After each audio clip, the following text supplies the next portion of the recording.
I'm about to tell you why you should never dance in the club. I've been trying to tell a different story. Find balance and I'm tipping off. The year was 2014 and I just dropped out of my first year at NMU. You do something I would rather explain in a separate video. But anyways, this meant I had a lot of free time on my hands. Before I managed to secure a job in retail, which would end up being perhaps one of the most terrible experiences of my life. But again, story for another day. I had quite the simple routine. Wake up, clean whatever mess someone else had made in the morning, chill, chores again, and then wind down with some television. Now, people, I don't know if you've ever been a bum before, but when you have a lot of free time on your hands and zero passion for life and personal projects, you watch a lot of TV. And not just your favorite shows, you watch everything. With that being said, Discovery Channel is the hottest channel on these networks, so no one can tell me otherwise. Sponsor me. This routine obviously got boring very quickly. I needed to mix things up a little bit, but what would it be? One fateful day, while doing chores, I was flipping through channels and decided to put on some music. Trace was always my go-to channel. They were everything a music channel should be about. Nothing but music.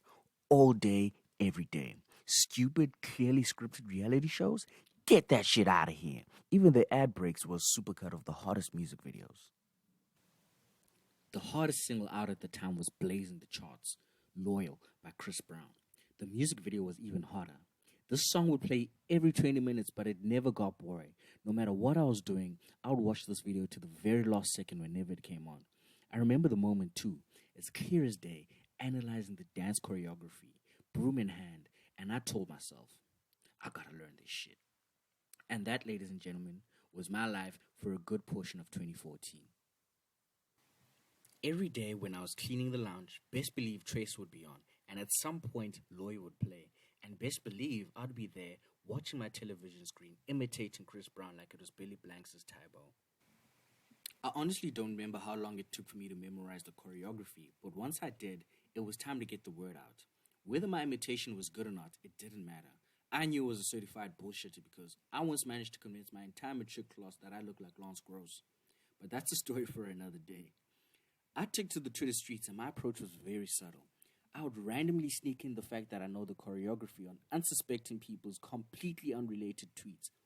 And every time I got the same response. Some time passes by and it must have been June holidays or something, but point is, all the varsity students were back in town.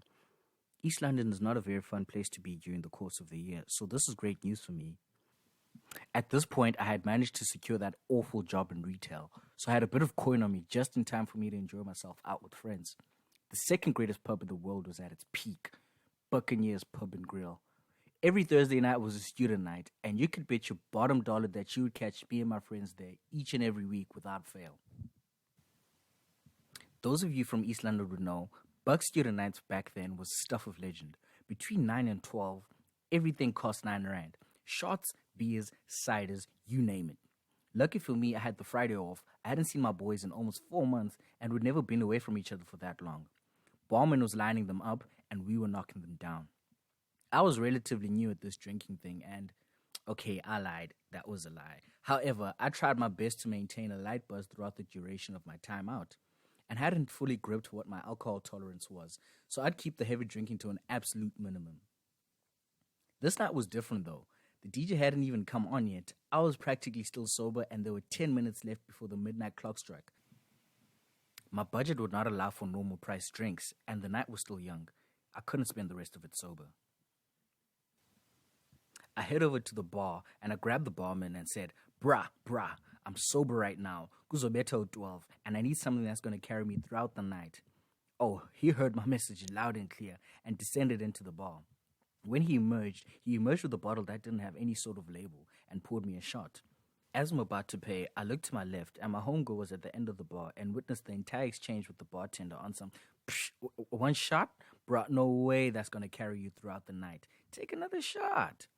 And I was like, bet, because I'm a boss and I don't back down from a challenge. And that was the last thing I remembered about that night. I woke up at home and I somehow managed to tuck myself in bed and I had the sense to leave my phone in the charger. I did as most millennials do in the morning and I checked my phone. My shit was blowing up. I had a million WhatsApp messages and a dozen mentions on Twitter. I only thought one of two things. Either my ass was getting dragged on Twitter or I had went missing last night. As I'm browsing through my messages, everyone is saying the same thing. It turns out, at some point during the night, as it was prophesied by the gods, the DJ was on fire, and he just so happened to have Lawyer playing in his set. All my friends turned to me. This was my moment. My entire life's work was building up to this. I made my way to the middle of that dance floor, and I hit the fuck out of that choreo. The crowd went crazy, and this would be my go-to party trick if I got drunk enough.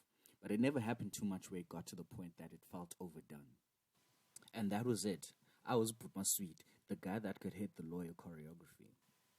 Fast forward to the December holidays of that same year, the Numbers nightclub had run out of business, and the 21st of December would be the very last day they would be in operation. I'll never forget this day. They were going out with a bang, and they had a big farewell event which saw the likes of OK Malum Coolcat, DJ PH, and Casper Nyovest on the lineup. DJ PH is an insane club DJ, and you could hear Loyal slowly creeping into his mix. I really wasn't in the mood to dance that day, but I had built up a reputation for myself. My boy Jack convinced me that if ever there was a time to retire the choreo, this was it. The streets were asking for it, and I had to deliver. With a smug look on my face, I was ready.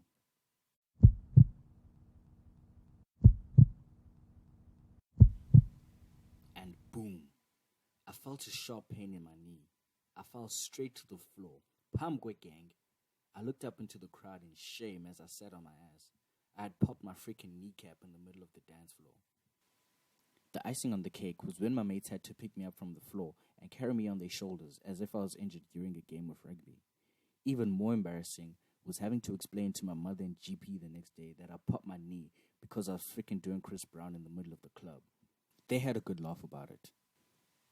So I guess that's the moral of the story. Indoda jive.